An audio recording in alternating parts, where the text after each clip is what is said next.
నమస్కారం ఫ్రెండ్స్. ఈరోజు మనం 9th క్లాస్లోని థర్డ్ లెసన్ హిస్టరీ విభాగం నుంచి నాజిజం, హిట్లర్ ఉన్నతి, ఇది ఆంధ్రప్రదేశ్ ప్రభుత్వం 2023-24 విద్యా సంవత్సరంలో నూతనంగా ప్రవేశపెట్టిన పాఠ్యాంశం. ఇది ఎన్సీఆర్టీ టెక్స్ట్ బుక్ యొక్క అనువాదం. యాజ్ టీజ్గా ఎన్సీఆర్టీ టెక్స్ట్ బుక్ని తీసుకొచ్చి మన యొక్క గవర్నమెంట్ ఇంప్లిమెంట్ చేయడం జరిగింది. కాబట్టి ఈ యొక్క వీడియోలు అనేవి గ్రూప్స్కి, అదేవిధంగా పోలీస్, అదేవిధంగా డిఎస్సి ఇటువంటి జాబ్స్ ప్రతి వాటికి కూడా ఇవి చాలా ఉపయోగకరంగా ఉంటాయి.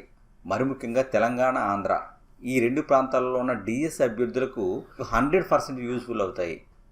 మనం ఈ వీడియోలను టెక్స్ట్ బుక్ని బేస్ చేసుకుని ఏ బిట్టు మిస్ కాకుండా ఇలా పక్కాగా ప్రిపేర్ చేయడం జరుగుతుంది. థర్డ్ క్లాస్ నుంచి ఇంటర్ వరకు ఉన్న లెసన్స్ అన్నీ కూడా మీకు ప్లేలిస్ట్లో అందుబాటులో ఉంచాం. కావలసిన వారు ప్లేలిస్ట్ ఓపెన్ చేసి మీ యొక్క జ్ఞానాన్ని మెరుగుపరుచుకోండి.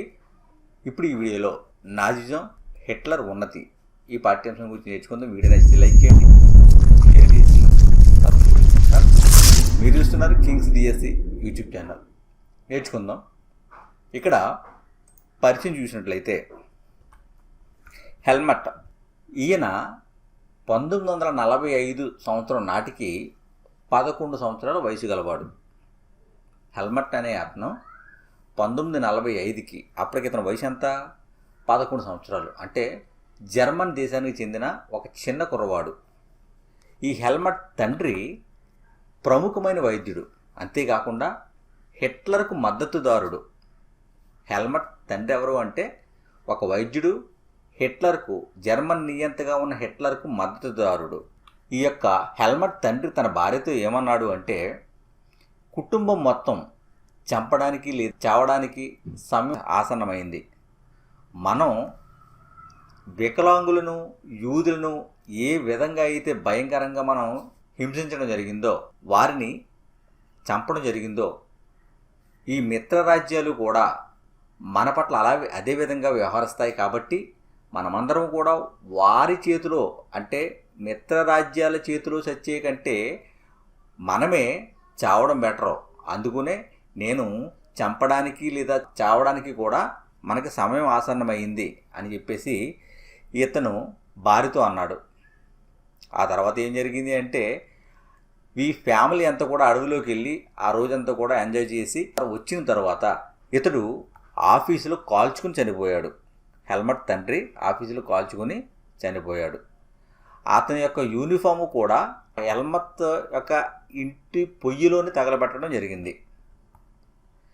ఈ యొక్క విషయాన్నంతా కూడా గమనించిన హెల్మట్ 9 సంవత్సరాలు ఇంట్లో ఆహారం తినడానికి నిరాకరించాడు.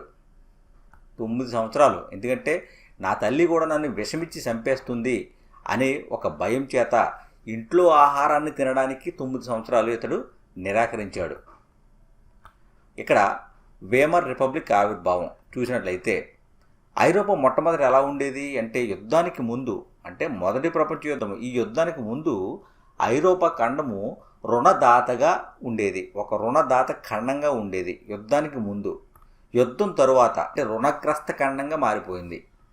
అంటే మొట్టమొదట ఇచ్చే దేశంగా ఉండేది, తరువాత తీసుకునే దేశంగా మారిపోయింది.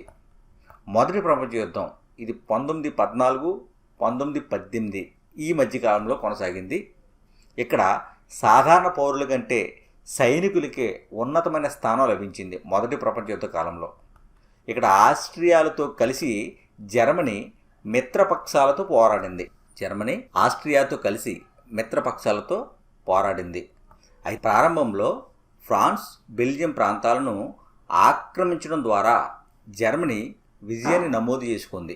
1918 నవంబర్ నాటికి మిత్రరాజ్యాలు జర్మనీతో పాటు కేంద్ర రాజ్యాలన్నింటినీ కూడా ఓడించాయి. 1918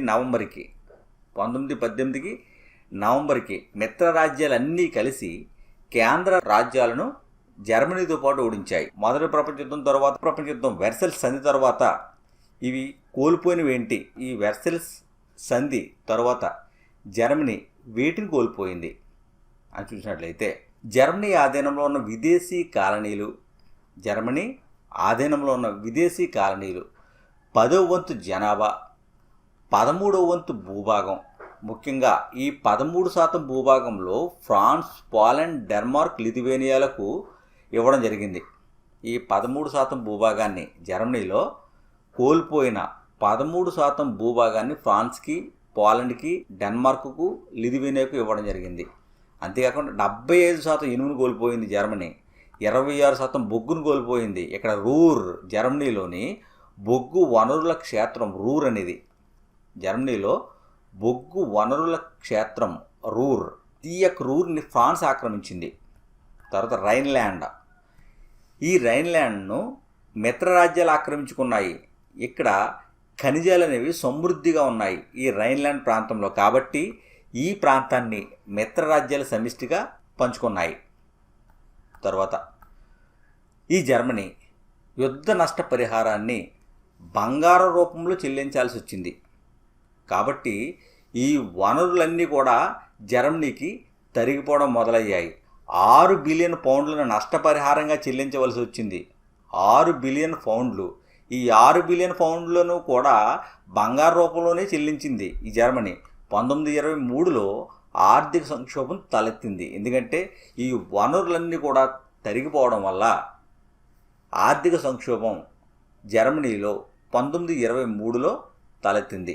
అయితే 1929-32 మధ్యకాలంలో ఆర్థిక సంక్షోభం చూసినట్లయితే ఈ ఆర్థిక సంక్షోభం వల్ల జర్మనీ ఆర్థిక వ్యవస్థ అతలాకుతలమైపోయింది. 1929-32 ఈ మధ్యకాలంలో జర్మనీ ఆర్థిక వ్యవస్థ అంతా కూడా అతలాకుతలమైపోయింది. ఎందుకంటే అప్పటికే 6 బిలియన్ పౌండ్లు నష్టపరిహారాన్ని చెల్లించడం, ఇదంతా కూడా బంగారు రూపంలో ఇవ్వడం, అంతేకాకుండా రైన్లాండ్ బొగ్గు ప్రాంతాన్ని 26% కోల్పోవడం, 75% ఇనుము ప్రాంతాన్ని కోల్పోవడం, 13% భూభాగాన్ని కోల్పోవడం, అంతేకాకుండా 10వ వంతు జనాభా కోల్పోవడం, జర్మనీలోని విదేశీ కాలనీలు కూడా కోల్పోవడం వల్ల ఈ ఆర్థిక వ్యవస్థ అనేది జర్మనీకి అతలాకుతలం అయిపోయింది. 1932 నాటికి పారిశ్రామిక ఉత్పత్తి 1929తో పోల్చుకుంటే 40% తగ్గింది. 1932కి అంటే 29తో పోల్చుకుంటే 40% పారిశ్రామిక ఉత్పత్తి అనేది తగ్గిపోయింది. నిరుద్యోగుల సంఖ్య అయితే 6 మిలియన్స్కు చేరుకుంది. కాబట్టి ఈ నిరుద్యోగులందరూ కూడా మేము ఏ పనికైనా సిద్ధమే అనే ప్లకార్డులు ధరించి జర్మన్ వీధుల్లో కనిపించారు. జర్మనీ ప్రాంతంలో ఈ ఆర్థిక సంక్షోభం వల్ల నిరుద్యోగులందరూ కూడా మేము ప్లకార్డులు వేసుకుని మేము ఏ పనికైనా కూడా సిద్ధమని కనిపించేవారు. అంతేకాకుండా ఉద్యోగాలు కనుమరుగవడం వల్ల యువత పేకాట ఆడడం, ఎంప్లాయ్మెంట్ ఆఫీసుల వద్ద తిరగడం, నేర చర్యలకు పాల్పడేవారిగా తయారవడం జరిగింది. ఉద్యోగాలు కరువవడం వల్ల పేకాట, జోదం, ఎంప్లాయ్మెంట్ ఆఫీసుల చుట్టూ తిరగడం, ఉద్యోగాలు కూర్చి నేర చర్యకు పాల్పడేవారిగా తయారవడం ఈ విధంగా తయారైంది. శీతాకాలపు రాత్రులలో ఆశ్రయం కోరుకుని నిద్రించడానికి కూడా డబ్బు చెల్లించవలసిన దుస్థితి అనేది జర్మనీకి ఏర్పడింది. నిద్రించడానికి కూడా డబ్బు చెల్లించి ఉన్న భయంకరమైన పరిస్థితి ఏ దేశానికి సంభవించింది అంటే జర్మనీకి. ఈ మొదటి ప్రపంచ యుద్ధం తర్వాత జర్మనీలో తలెత్తిన ఆర్థిక సంక్షోభం వల్ల శీతాకాల రాత్రుల్లో కూడా ఆశ్రయం కోరుకుని నిద్రించడానికి డబ్బు చెల్లించవలసిన పరిస్థితి ఏర్పడింది. అంతేకాకుండా వేమర్ ప్రధాన మద్దతుదారులు చూసినట్లయితే వీరు సోషలిస్టులు, క్యాథలిక్లు, డెమోక్రాట్స్లు. వీరు వేమర్ సంబంధించిన మద్దతుదారులు. అంటే వేమర్ మద్దతుదారులు. వేమర్ అంటే ఏంటంటే వేమర్ అనే ప్రాంతంలో ప్రజాస్వామ్య ప్రభుత్వాన్ని ఏర్పాటు చేయాలి అని చెప్పేసి ఇక్కడ నిర్ణయం తీసుకోవడం జరిగింది. ఈ యొక్క ప్రధాన వేమర్ ఈ రిపబ్లిక్కు ప్రధాన మద్దతుదారులు ఎవరు అంటే సోషలిస్టులు, క్యాథలిక్లు, డెమోక్రాట్స్. అయితే ఈ మద్దతుదారుల మీద టార్గెట్ చేసిన వారు ఎవరు అంటే సాంప్రదాయవాదులు, జాతీయవాదులు. ఈ మద్దతుదారులను లక్ష్యంగా చేసుకున్నారు. అంతేకాకుండా ఈ సాంప్రదాయవాదులు, జాతీయవాదులు ఎవరైతే ఉన్నారో వీరు సోషలిస్టులను, క్యాథలిక్లను, డెమోక్రాట్స్లను, క్లుప్తంగా చెప్పాలంటే వేమర్ మద్దతుదారులను నవంబర్ నేరస్తులు అని ఎగతాళిగా పిలుస్తూ ఉండేవారు. ఈ ధోరణి ఎప్పుడు ప్రారంభించబడింది అంటే 1930లో 1930 నుంచి నవంబర్ నేరస్తులు అని పిలవడం జరుగుతూ ఉండేది. ఈ వేమర్లో జాతీయ అసెంబ్లీ సమావేశమై ప్రజాస్వామ్య రాజ్యాంగాన్ని ఏర్పాటు చేసింది. ప్రజాస్వామ్య గణతంత్రాన్ని రూపొందించడానికి ఈ సమావేశం ఏర్పాటు చేశారు. ప్రజాస్వామ్యబద్ధంగా గణతంత్ర రాజ్యాన్ని రూపొందించడానికి ఈ యొక్క వేమర్ సమావేశాన్ని ఏర్పాటు చేశారు. స్పార్టాసిస్ట్ లీగ్ ఇది బోల్షివిక్ ఉద్యమంలో ఆవిర్భవించింది. స్పార్టాసిస్ట్ లీగ్ రష్యాలోని బోల్షివిక్ ఉద్యమంలో ఆవిర్భవించింది. స్పార్టాసిస్ట్ లీగ్ అనేది ఇది వేమర్ రిపబ్లిక్తో సరితూగుతుంది. అంటే ఈ వేమర్ రిపబ్లిక్ అనేది కూడా ఈ యొక్క స్పార్టాసిస్ట్ లీగ్ వంటిదే అని మనం చెప్పవచ్చు. ఇక్కడ ఇది తీవ్రవాదుల సముదాయం. స్పార్టాసిస్ట్ లీగ్ అనేది 1918-19 శీతాకాలంలో బెర్లిన్ వీధులు ప్రజలతో నిండిపోయాయి. అంతేకాకుండా ఫ్రీ కార్ప్స్ యుద్ధ అనుభవజ్ఞుల సంస్థ. ఫ్రీ కార్ప్స్ జర్మనీలోని యుద్ధ అనుభవజ్ఞుల సంస్థ ఏంటి అంటే ఫ్రీ కార్ప్స్ వేమర్ రిపబ్లిక్ తిరుగుబాటును అణిచివేసింది. ఈ ఫ్రీ కార్ప్స్ ఈ యుద్ధ అనుభవజ్ఞుల సంస్థ ఏదైతే ఉందో అది ఈ వేమర్ రిపబ్లిక్ తిరుగుబాటును అణిచివేసింది. అంటే వేమర్ రిపబ్లిక్ అంటే ఈ రిపబ్లిక్ ప్రజాస్వామ్య పార్లమెంటు సంబంధించిన రిపబ్లిక్ను ఏది అణిచివేసింది జర్మనీలో మొదటి ప్రపంచ యుద్ధం తర్వాత అంటే ఫ్రీ కార్ప్స్. స్పార్టాసిస్టులు జర్మనీ కమ్యూనిస్ట్ పార్టీని స్థాపించారు. స్పార్టాసిస్టులు స్థాపించిన పార్టీ ఏది అంటే జర్మనీ కమ్యూనిస్ట్ పార్టీ. అదేవిధంగా రిచ్స్టాగ్ జర్మనీ పార్లమెంటుని రిచ్స్టాగ్ అంటారు. ఈ రిచ్స్టాగ్ ద్వారా మహిళలు వయోజనులు సార్వత్రిక ఓట్ల ఆధారంగా సహాయకులు ఎన్నిక కాబడ్డారు. ఈ ప్రజాస్వామ్య పార్లమెంటరీ వ్యవస్థ పరిష్కారం చూపలేకపోయింది. ఈ రిచ్స్టాగ్ అనేది ఈ జర్మనీలో తలెత్తిన ఈ సంక్షోభానికి పరిష్కారం చూపలేకపోయింది. దామాషా ప్రాతినిధ్యం జర్మనీలో సంకీర్ణ పాలనకు దారితీసింది. ఇక్కడ ఆర్టికల్ 48 రాష్ట్రపతికి అధికారాలు కల్పించింది. ఎమర్జెన్సీ విధించడానికి, పౌర హక్కులు రద్దు చేయడానికి, ఉత్తర్వులు జారీ చేయడానికి రాష్ట్రపతికి జర్మనీలోని 48వ ఆర్టికల్ అధికారాలను కల్పించింది. దీనివలన వేమర్ రిపబ్లిక్ సగటున 239 రోజులకు ఒక క్యాబినెట్ చొప్పున ఈ ఆర్టికల్ 48 ప్రకారం సగటున 239 రోజులకు ఒక క్యాబినెట్ చొప్పున తక్కువ వ్యవధిలో మొత్తం ఎలా అయితే 20 క్యాబినెట్లు ఏర్పాటయ్యాయి 239 రోజులకు. ఎందుకంటే ఈ పార్లమెంటరీ వ్యవస్థలో సంకీర్ణం ఏర్పడడం వల్ల ఇంచుమించు 239 రోజులకు ఒక క్యాబినెట్ ఏర్పడింది. ఇలా 20 విభిన్న క్యాబినెట్లు అనేవి ఏర్పాటయ్యాయి. ఫలితం ఏంటి అంటే సరళతరం అయింది, పరిపాలన అనేది సరళమైంది. కానీ ఆర్థిక సంక్షోభాన్ని మాత్రం నియంత్రించలేకపోయింది. ఆర్థిక సంక్షోభాన్ని ఈ యొక్క వేమర్ రిపబ్లిక్ అనేది నియంత్రించలేకపోయింది. ఇక్కడ ఈ మార్క్ అనేది ఏంటి అంటే జర్మనీలో కరెన్సీ. ఏప్రిల్లో అమెరికా డాలర్ విలువ 24,000 మార్కులకు సమానం. అంటే ఒక అమెరికా డాలరు, ఒక అమెరికా రూపాయి 24,000 మార్కులకు సమానంగా ఏప్రిల్లో ఉంది. అదే జూలై నెలకు రాబోతులకి ఒక అమెరికా డాలర్ 3,53,000 మార్కులకు సమానంగా ఉంది. అంటే ఒక రూపాయి 3,53,000 రూపాయలతో సమానం. ఆగస్టు నెలకు ఒక అమెరికా డాలరు 46,21,000 మార్కులుగా ఉంది. అంతేకాకుండా డిసెంబర్లో ఒక అమెరికా డాలరు 9,88,60,000 మార్కులకు సమానంగా ఉంది. తర్వాత ఈ సంఖ్య ట్రిలియన్స్కి కూడా చేరిపోయింది. అంటే ఇక్కడ లావాదేవీలు జరపాలి అంటే ఒక రూపాయికి సంబంధించి అనేక కోట్ల రూపాయలను వీరు వెచ్చించాల్సి వచ్చింది. ఎంత భయంకరమైన ఆర్థిక సంక్షోభం అనేది జర్మనీలో తలెత్తింది. ఈ మార్క్ కరెన్సీ విలువ అనేది ఎంత భయంకరంగా పడిపోయింది. అందులో భాగంగానే ఇక్కడ డౌన్స్ ప్రణాళిక, ఈ యొక్క ఒత్తిడిని అధిగమించడానికి అమెరికా డౌన్స్ ప్రణాళికలను ప్రవేశపెట్టింది. జర్మనీ మీద ఈ ఆర్థిక భారాన్ని తగ్గించడానికి, జర్మనీ మీద ఉన్న ఆర్థిక భారాన్ని తగ్గించడానికి అమెరికా ఈ డౌన్స్ ప్రణాళికను ప్రవేశపెట్టింది. దీని ద్వారా జర్మనీ ఆర్థిక సంక్షోభం నుండి బయటపడింది. ఇలా అమెరికా సపోర్టుతో జర్మనీ ఆర్థిక సంక్షోభం నుండి బయటపడింది. Wall street exchange. ఈ వాల్ స్ట్రీట్ ఎక్స్చేంజ్ ఎక్కడ ఉంది అంటే అమెరికాలోని అతిపెద్ద వాణిజ్య సంస్థ.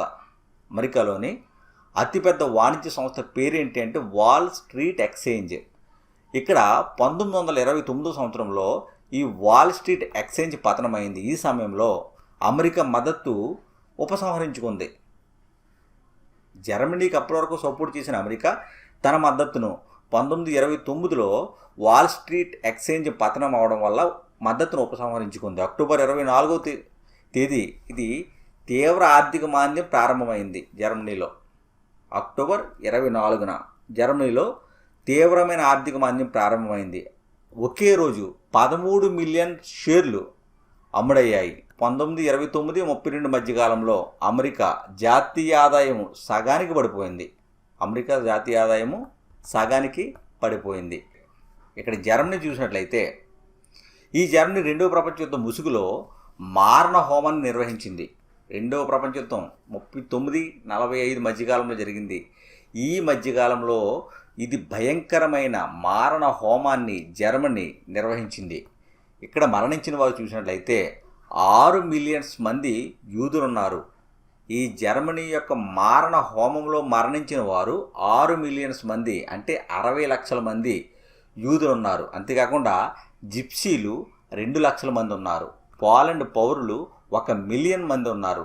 అంతేకాకుండా జర్మన్లు 70,000 మంది ఉన్నారు. వీరందరి పట్ల జర్మనీ మారణ హోమాన్ని నిర్వహించింది. అంటే వీళ్ళందరినీ కూడా అస్విడ్జ్, ఈ అస్విడ్జ్ అనేది ఒక వాయువును పంపి మానవులందరినీ కూడా చంపివేయడానికి, అంటే వధించే కేంద్రం.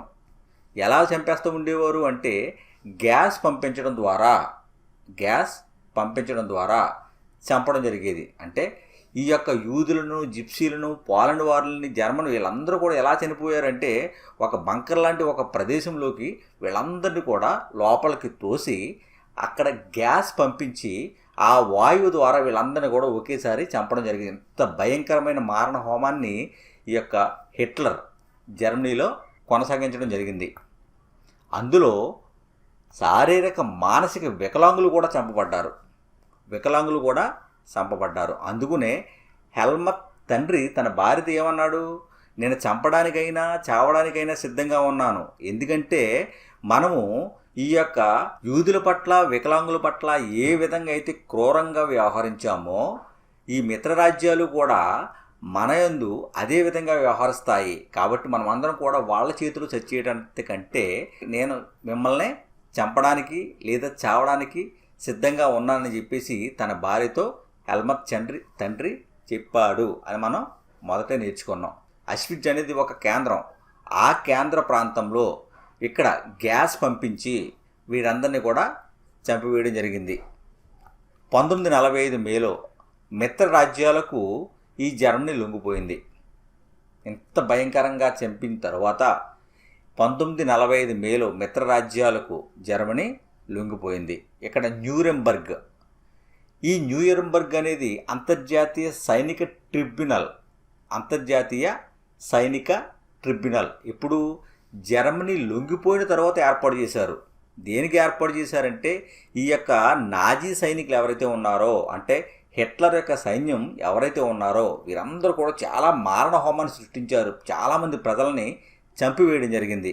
కాబట్టి వీరందరినీ కూడా విచారించడానికి ఈ న్యూరెంబర్గ్లో ఒక సైనిక ట్రిబ్యునల్ను ఏర్పాటు చేశారు.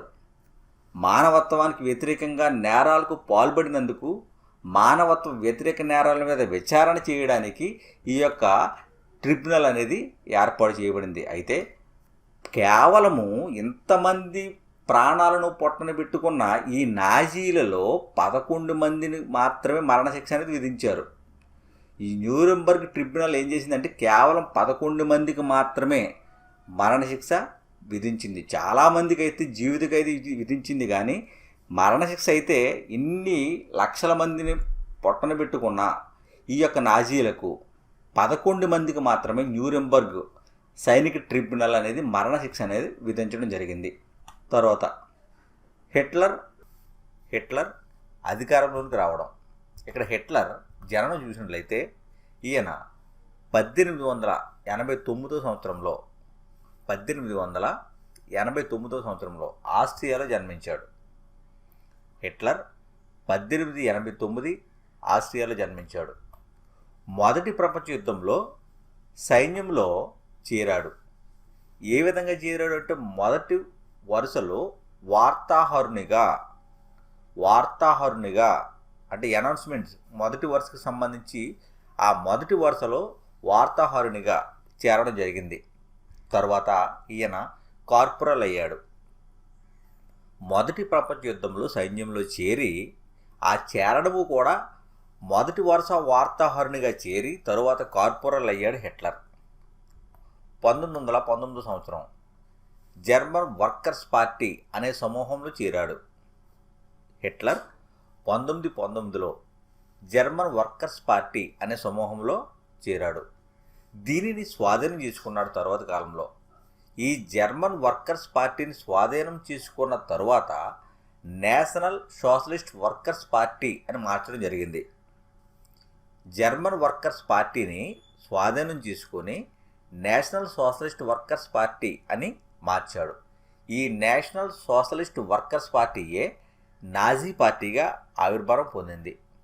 1923 ఈ 1923లో హిట్లర్ బవేరియా మీద నియంత్రణ సాధించాలి అని ప్రయత్నం చేశాడు. ఇప్పుడు 1923 సంవత్సరంలో 1923లో బవేరియా మీద నియంత్రణ సాధించాలి అని చెప్పేసి ప్రయత్నం చేశాడు. అయితే బెర్లిన్ నుండి అధికారం చేజిక్కించుకోవాలని ప్రయత్నం చేశాడు. బవేరియా మీద నియంత్రణ ఎలా సాధించాలి అంటే బెర్లిన్ నుండి అధికారం చేజిక్కించుకోవాలని చెప్పి ప్రయత్నం చేశాడు. అయితే రాజద్రోహ నేరం మీద ఈయనను అరెస్ట్ చేయడం జరిగింది. 1930 వరకు కూడా నాజీలు ప్రజల మద్దతును సమీకరించలేకపోయారు. 1923 నుండి హిట్లర్ జైల్లో గడిపిన తర్వాత 1930 సంవత్సరం వరకు కూడా నాజీలు ప్రజల యొక్క మద్దతును సేకరించలేకపోయారు. మహామాంది సమయంలో ప్రజా ఉద్యమంగా ఈ యొక్క నాజీ తయారైంది. ఎప్పుడు మహామాంద్యం ఈ సమయంలో 1928 ఈ 1928లో రిచ్స్టాగ్ అంటే జర్మన్ పార్లమెంట్ని ఏమంటారు అంటే రిచ్స్టాగ్ అంటారు. 1928లో రిచ్స్టాగ్ అంటే జర్మన్ పార్లమెంటులో నాజీ పార్టీకి ఎన్ని ఓట్లు వచ్చాయి అని చూస్తే 2.6% ఓట్లు మాత్రమే రావడం జరిగింది జర్మన్ పార్లమెంట్లో. అయితే 1932 సంవత్సరం నాటికి 37% ఓట్లు సాధించి అతిపెద్ద పార్టీగా ఈ నాజీ పార్టీ వెలుగొందింది. 1932కి 1928లో అయితే కేవలం 2.6% ఓట్లే సాధించింది ఈ రిచ్స్టాగ్లో. 1932కి 37% ఓట్లు సాధించి ఈ నాజీ పార్టీ అతిపెద్ద పార్టీగా వెలుగొందింది. తర్వాత న్యూరెంబర్గ్ ర్యాలీ, దీని గురించి చూసినట్లయితే ఈ న్యూరెంబర్గ్ ర్యాలీ యొక్క లక్ష్యం ఏంటి? నాజీ యొక్క శక్తిని ప్రదర్శించడం. న్యూరెంబర్గ్ ర్యాలీ లక్ష్యం ఏంటి అంటే నాజీ శక్తిని ప్రదర్శించడం. ఇది ప్రతి సంవత్సరం కూడా ఇటువంటి ర్యాలీలు జర్మనీలో జరుగుతూ ఉండేవి. ప్రజలకు చేసిన వాగ్దానాలు ఏంటి హిట్లర్ అని చూస్తే, బలమైన దేశాన్ని నిర్మిస్తాను అని, వర్షస్ ఒప్పందంలో అన్యాయాన్ని నిర్మూలిస్తాను అని, జర్మన్ ప్రజల గౌరవాన్ని పునరుద్ధరిస్తాను అని, ఉద్యోగార్థులకు పని కల్పిస్తాను అని, యువతకు సురక్షిత భవిష్యత్తునిస్తాను అని, జర్మనీపై విదేశీ ప్రభావాన్ని పారతోలుతాను అని, విదేశీ కుట్రలు ప్రతిఘటిస్తానని. మరొకసారి హిట్లర్ ప్రజలకు ఏ వాగ్దానం చేశాడు అంటే బలమైన దేశాన్ని నిర్మిస్తాను, వెర్సైస్ ఒప్పందంలో అన్యాయాన్ని నిర్మూలిస్తాను, జర్మన్ ప్రజల గౌరవాన్ని పునరుద్ధరిస్తాను, ఉద్యోగార్థులకు పని కల్పిస్తాను, యువతకు సురక్షిత భవిష్యత్తునిస్తాను, జర్మనీపై విదేశీ ప్రభావాన్ని పారద్రోలుతాను, విదేశీ కుట్రలు ప్రతిఘటిస్తాను. ఈ వాగ్దానాలను జర్మనీ ప్రజలు హిట్లర్ చేయడం జరిగింది. ఇక్కడ ఎస్ఏఎస్ఎస్, ఇక్కడ ఎస్ఏఎస్ఎస్ ఇవి హిట్లర్ సంబోధించిన వరుసలు. ఈ యొక్క ఎస్ఏఎస్ఎస్ల ద్వారా నాజీల శక్తిని ఘనతను ప్రదర్శించడానికి అనుకూలంగా ఈ యొక్క హిట్లర్ రూపొందించడం జరిగింది. ఈ వరుసలను ఎస్ఏఎస్ఎస్ వరుసలు. హిట్లర్ అధికారంలో భాగంగా స్వస్తిక్ గుర్తులున్న ఎర్ర బ్యానర్లు ధరించడం, నాజీ వందనం, ఉపన్యాసం అనంతరం చప్పట్లు కొట్టడం ఇవి హిట్లర్ అధికారంలో భాగంగా ఉంటూ ఉండేవి. అంటే స్వస్తిక్ గుర్తులున్న ఎర్ర బ్యానర్లు ధరిస్తూ ఉండేవారు. ఈ నాజీలందరూ కూడా వందనం చేస్తూ ఉండేవారు. ఉపన్యాసం తరువాత చప్పట్లు కొట్టడం అనేది కామన్గా హిట్లర్ అధికారంలో భాగంగా ఉంటూ వచ్చింది. నాజీ ప్రతిజ్ఞలు ప్రకారము హిట్లర్ దేవదూత అని, రక్షకుడు అని, ప్రజల కష్టాలను తీర్చే వ్యక్తి అని చెప్పడం జరిగింది. భారతదేశం నా మాతృభూమి, భారతీయులందరూ నా సహోదరులు అని చెప్పేసి మనం ఏ విధంగా అయితే ప్రతిజ్ఞ చేస్తామో అదేవిధంగా నాజీలు కూడా ప్రతిజ్ఞలో హిట్లర్ గూర్చి హిట్లర్ దేవదూత అని, అతడు రక్షకుడు అని, ప్రజల కష్టాలను తీర్చే వ్యక్తి అని ప్రతిజ్ఞలో నాజీలు చెప్తూ ఉండేవారు. హిట్లర్ యొక్క ఆశయం ఏంటి అంటే ప్రపంచం మొత్తాన్ని జయించడం. అంతేకాకుండా హిట్లర్ యొక్క ప్రచార మంత్రి గోబెల్స్. హిట్లర్ ప్రచార మంత్రి ఎవరు అంటే గోబెల్స్. కుటుంబం మొత్తం, హిట్లర్ కుటుంబం మొత్తం కూడా ఈ రెండవ ప్రపంచ యుద్ధం చివరి భాగంలో ఆత్మహత్య చేసుకుంది. ఎక్కడ? బెర్లిన్ బంకర్లో ఏప్రిల్ నెలలో బెర్లిన్ బంకర్లో హిట్లర్ కుటుంబం మొత్తం ఆత్మహత్య చేసుకుంది. అదేవిధంగా ప్రజాస్వామ్య విధ్వంసం చూసినట్లయితే హిట్లర్ ఛాన్సలర్ ఏ విధంగా అయ్యాడు? 1933 జనవరి 30. 1933 జనవరి 30. ఇక్కడ జర్మన్ ప్రెసిడెంట్ ఎవరు అంటే హిడెన్బర్గ్. ఈ హిడెన్బర్గ్ హిట్లర్ని ఛాన్సలర్గా నియమించాడు. 1933 జనవరి 30వ తేదీన ప్రెసిడెంట్గా ఉన్న హిడెన్బర్గ్ హిట్లర్ని ఛాన్సలర్గా నియమించడం జరిగింది. ఇక్కడ అగ్ని ఆదేశం. ఈ అగ్ని ఆదేశం 1933 ఫిబ్రవరి 28న 1933 ఫిబ్రవరి 28న జర్మన్ పార్లమెంట్లో జారీ చేయడం జరిగింది. ఈ అగ్ని ఆదేశం ప్రకారము వాక్ స్వాతంత్రం కానీ, పత్రికా స్వాతంత్రం కానీ, సమావేశ స్వాతంత్రాలు కానీ చేసుకోవడానికి అవకాశం లేదు. ఇవన్నీ కూడా నిలిపివేయబడ్డాయి. అంటే హిట్లర్ యొక్క నిరంకుశానికి ఈ అగ్ని ఆదేశం అనేది ఒక మార్గాన్ని సుగమం చేసింది అని మనం చెప్పవచ్చు. తర్వాత డ్యూసెల్ డార్ఫ్. ఈ డ్యూసెల్ డార్ఫ్ అనేది జర్మనీలో ఉన్న చిన్న నగరం. దీని యొక్క జనాభా 500,000 లేదా 5 లక్షలు. డ్యూసెల్ డార్ఫ్ యొక్క జనాభా ఎంత అంటే 500,000 లేదా 5 లక్షలు. ఈ డ్యూసెల్ డార్ఫ్లో ఉన్న అరెస్ట్ ఫైళ్లు దేశవ్యాప్తంగా నాజీల హింసకు గురైన వారైతే 52 రకాల వారు ఉన్నారు. జర్మన్ దేశవ్యాప్తంగా నాజీల యొక్క హింసకు గురైన వారు 52 రకాలు. వీరిలో ఒక రకమే కమ్యూనిస్టులు. ఈ యొక్క డ్యూసెల్ డార్ఫ్లో అరెస్ట్ ఫైళ్లు ఎన్ని ఉన్నాయి అంటే 6,808 అరెస్ట్ ఫైళ్లు ఉన్నాయి. 6,808 అరెస్ట్ ఫైళ్లు ఉన్నాయి. ఈ 6,808 అరెస్ట్ ఫైళ్లలో 1,440 ఫైళ్లు కేవలం కమ్యూనిస్టుల వర్గానికి చెందినవే. కమ్యూనిస్టులకు చెందిన ఫైళ్లే. ఎనేబ్లింగ్ చట్టం. ఈ ఎనేబ్లింగ్ చట్టం 1933 మార్చి 3న ఆమోదించబడింది. 1933 మార్చి 3న ఆమోదించబడింది. ఈ చట్టం జర్మనీలోని నియంతృత్వాన్ని ఏర్పాటు చేసింది. జర్మనీలో నియంతృత్వాన్ని ఏర్పాటు చేసిన చట్టం ఏది అంటే ఎనేబ్లింగ్ చట్టం 1933 మార్చి 3. ఇది పార్లమెంటును తప్పించి ఉత్తర్వుల ద్వారా పాలించే అధికారం హిట్లర్కి ఇచ్చింది. ఎనేబ్లింగ్ చట్టం అనేది పార్లమెంట్ రిజిస్టాగ్ అని చెప్పి పేర్కొంటున్నాం. దీనిని తప్పించి ఉత్తర్వుల ద్వారా, డిక్రీ అని చెప్పేసి అంటాం, ఈ ఆజ్ఞల ద్వారా పాలించే అధికారాన్ని హిట్లర్కి ఇవ్వడం జరిగింది. నాజీ పార్టీ, దాని అనుబంధ సంస్థలు మినహా మిగిలిన అన్ని సంఘాలు కూడా ఈ ఎనేబ్లింగ్ చట్టం నిర్మూలించడం జరిగింది. కేవలం నాజీ పార్టీ, దాని అనుబంధ సంస్థలు మాత్రమే ఉన్నాయి. తర్వాత ఈ యొక్క జర్మనీలో దళాలు చూసినట్లయితే సాధారణ పోలీసులు వీరు ఆకుపచ్చ యూనిఫామ్లో ఉంటూ ఉండేవారు. అంతేకాకుండా ఎస్ఏలు, స్టామ్ ట్రూపర్స్, గెస్టాఫో. ఈ గెస్టాఫో అనేది రాజ్య రహస్య పోలీసులు. గెస్టాఫో అనేది రాజ్య రహస్య పోలీస్. ప్రజలను హింసా గదులలో నిర్బంధించేవారు. గెస్టాఫో వీరు ప్రజలను హింసించే గదులలో నిర్బంధించేవారు. శిక్షించే అపరిమిత అధికారాలు కూడా ఈ గెస్టాఫో పొందుకున్నారు. ఎస్ఎస్ ఇది రక్షణ దళం. క్రిమినల్ పోలీసులు, ఎస్డి, ఇలా జర్మనీలో వివిధ రకాల దళాలు అనేవి ఉంటూ ఉండేవి. మరొకసారి సాధారణ పోలీసులు, ఎస్ఏలు, స్టాంప్ ట్రూపర్స్, గెస్టాఫో, ఎస్ఎస్, క్రిమినల్ పోలీసులు, ఎస్డి. ఈ ఎస్డి రక్షణ సర్వీసులకు సంబంధించిన వారు. ఎస్డీలు అనేవారు రక్షణ సర్వీసులకు సంబంధించిన వారు. ఇక్కడ ముఖ్యంగా మనం గమనించవలసింది ఏంటి అంటే, మొదట సాధారణంగా సాధారణ పోలీసులు, ఎస్ఏలు, స్టాంప్ ట్రూపర్స్ ఉండేవారు. తర్వాత గెస్టాఫో, ఎస్ఎస్, క్రిమినల్ పోలీసులు, ఎస్డి వీరు తర్వాత చేర్చబడ్డారు. ఈ గెస్టాఫో, ఎస్ఎస్, క్రిమినల్ పోలీస్, ఎస్డి వీరికున్న ఈ యొక్క ప్రత్యేక అధికారాల బట్టి నాజీ రాజ్యానికి అత్యంత భయంకరమైన నేరపూరిత రాజ్యం అని పేరు రావడం జరిగింది. తర్వాత పునర్నిర్మాణము. జర్మనీ పునర్నిర్మాణము చూసినట్లయితే యాల్మార్ షాక్ట్ ఇతడు ఒక ఆర్థికవేత్త.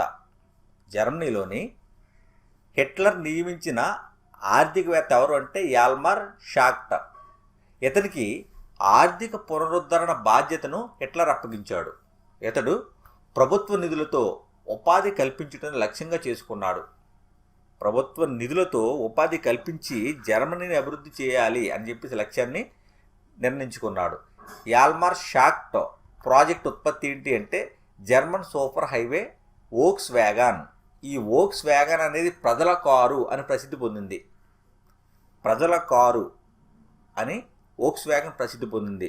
నీ వోక్స్ వ్యాగన్ ఈ యొక్క చిత్రం సొంత కారు సామాన్య శ్రామికునికి ఏ మాత్రము కల కాదు అని వర్ణిస్తుంది. నీ వోక్స్ వ్యాగన్ అనే చిత్రం సొంత కారు అనేది సామాన్య శ్రామికునికి ఏ మాత్రం కల కాదు అని వర్ణిస్తుంది. ఇలా Volkswagen German super highway ఎవరి ప్రాజెక్టులో భాగము అంటే యాల్మార్ షాక్ట్ ఈ ఆర్థికవేత్త యొక్క ప్రాజెక్టులో భాగంగా ప్రవేశపెట్టబడ్డాయి. పునరాయుధీకరణలో భారీ పెట్టుబడులు పెట్టవద్దని ఇతడు హిట్లర్కి సలహా ఇచ్చాడు. ఈ పునరాయుధీకరణలో పెట్టుబడులు భారీగా పెట్టొద్దని చెప్పేసి యాల్మార్ షాక్ట్ హిట్లర్కి సలహా ఇచ్చాడు. ఇలా జాగ్రత్తలు పాటించే వారికి నాజీ జర్మనీలో స్థానం లేదు. కాబట్టి ఈ యాల్మార్ షాక్ట్ ఏం చేశాడంటే ఆ ప్రాంతాన్ని విడిచి వెళ్ళిపోయాడు. ఆర్థిక సంక్షోభాన్ని ఎదుర్కోవడానికి హిట్లర్ యుద్ధాన్ని ఎన్నుకున్నాడు. తర్వాత హిట్లర్ ఆక్రమణలు చూసినట్లయితే 1933లో హిట్లర్ నానాజాతి సమితి నుండి వైదొలిగాడు. 1933లో 1936లో రైన్లాండ్ ఈ ప్రాంతాన్ని ఆక్రమించాడు. 1936లో 1938లో ఆస్ట్రియా జర్మనీలను ఏకం చేశాడు. ఒకే ప్రజ, ఒకే సామ్రాజ్యం, ఒకే నాయకుడు అనే నినాదంతో ఈ ఆస్ట్రియా జర్మనీలను ఏకం చేయడం జరిగింది 1938లో. అంతేకాకుండా సుడేటన్ ల్యాండ్, ఈ సుడేటన్ ల్యాండ్ అనే ప్రాంతంలో ఎక్కువ మంది ప్రజలు జర్మనీని మాట్లాడుతూ ఉండేవారు, జర్మనీ భాషను మాట్లాడుతూ ఉండేవారు. జెకోస్లోవేకియా నుండి ఈ సుడేటన్ ల్యాండ్ను స్వాధీనం చేసుకున్నాడు హిట్లర్. జెకోస్లోవేకియా నుండి సుడేటన్ ల్యాండ్ను స్వాధీనం చేసుకున్నాడు. 1939లో జర్మనీ పోలాండ్ను ఆక్రమించి దీంతో ఫ్రాన్స్ ఇంగ్లాండ్తో యుద్ధం మొదలైంది. ఎప్పుడైతే 1939లో పోలాండ్ను జర్మనీ ఆక్రమించుకుందో దానితో ఫ్రాన్స్, ఇంగ్లాండ్ వీటితో యుద్ధం అనేది మొదలైంది.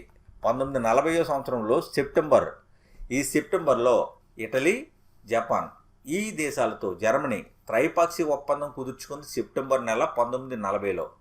దీనితో హిట్లర్ అంతర్జాతీయ శక్తికి ఎదిగాడు. ఎప్పుడైతే జర్మనీ ఇటలీతో త్రైపాక్షిక ఒప్పందం కుదుర్చుకున్నాడో అప్పటి నుండి అంతర్జాతీయ శక్తికి ఎదిగాడు.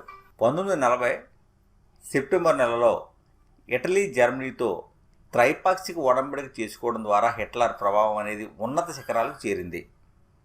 1941లో సోవియట్ యూనియన్ మీద దాడి చేశాడు హిట్లర్. 1941లో సోవియట్ యూనియన్ మీద దాడి చేశాడు. ఈ దాడే హిట్లర్ చేసిన చారిత్రక తప్పిదంగా వర్ణించబడుతుంది. హిట్లర్ చేసిన చారిత్రక తప్పిదం అని సోవియట్ యూనియన్ మీద చేసిన దాడి వర్ణించబడుతుంది. ఈ సోవియట్ యూనియన్ మీద 1941 దాడి చేయడం వల్ల ఈ దాడితో జర్మనీ పశ్చిమ ప్రాంతం అనేది బ్రిటిష్ వైమానిక దాడులను, జర్మనీ తూర్పు ప్రాంతము సోవియట్ సైన్యాన్ని ఎదుర్కోవలసి వచ్చింది. సోవియట్ యూనియన్ మీద దాడి చేయడం వల్ల జర్మనీ పశ్చిమ ప్రాంతమేమో బ్రిటిష్ వైమానిక దాడులను, జర్మనీ తూర్పు ప్రాంతమేమో సోవియట్ సైన్యాన్ని ఎదుర్కోవాల్సి వచ్చింది. అయితే సోవియట్ ఎర్ర సైన్యము స్టాలిన్ గ్రాండ్ వద్ద జర్మనీని అవమానకర రీతిలో ఓడించింది. సోవియట్ ఎర్ర సైన్యం స్టాలిన్ గ్రాండ్ వద్ద జర్మనీని అవమానకర రీతిలో ఓడించింది. జర్మనీ సైనికులను బెర్లిన్ నడిబొడ్డు చీరే వరకు కూడా తరిమి కొట్టింది. అర్ధ శతాబ్దం పాటు సోవియట్ తూర్పు యూరప్ మీద ఆధిపత్యం చెలాయించింది. కనుకనే హిట్లర్ చేసిన చారిత్రక తప్పిదంగా ఈ సోవియట్ యూనియన్ మీద దాడిని వర్ణించడం జరిగింది. 1942కి నాజీ అధికారం యూరప్ అంతటా కూడా వ్యాప్తి చెందింది.